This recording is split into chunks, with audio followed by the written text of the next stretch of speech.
En 2003, un attentat terroriste a eu lieu à Itamar, en Israël. Le petit Azael Chabot, âgé à l'époque de 9 ans, a assisté à l'assassinat d'une grande partie de sa famille. Nous l'avons pris en charge et lui avons proposé des séances de zoothérapie, ces soins psychologiques assistés par l'animal. Cela fut miraculeux. Il a retrouvé la parole et s'est reconstruit peu à peu. Devant l'efficacité de cette thérapie, SSF a inauguré son premier centre de thérapie à Sderot en 2015. Puis en 2016, SSF a ouvert un centre de thérapie équestre dans le kibboutz Ourim. Chaque mois dans ces deux centres, 350 enfants étaient soignés jusqu'au terrible 7 octobre 2023. Ces événements ont provoqué un traumatisme supplémentaire pour des milliers d'enfants.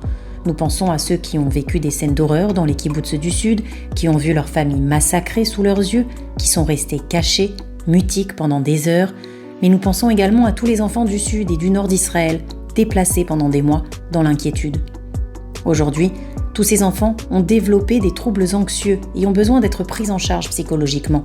Ils ont besoin de se reconstruire et de retrouver leur confiance arrachée.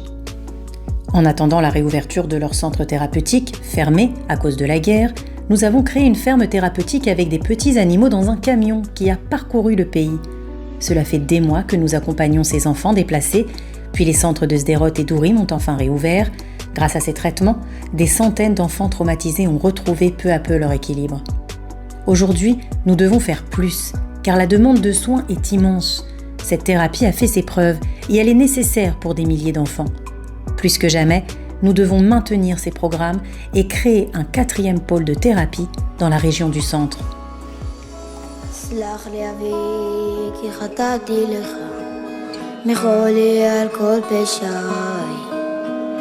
גם בימים ששכחתי אותך, היית תמיד בחיי. בכל הדרכים שלחתי בעצם, היית לי נר לרגליי. הייתי עיוור, לא ראיתי מעבר למה שהביטו עיניי.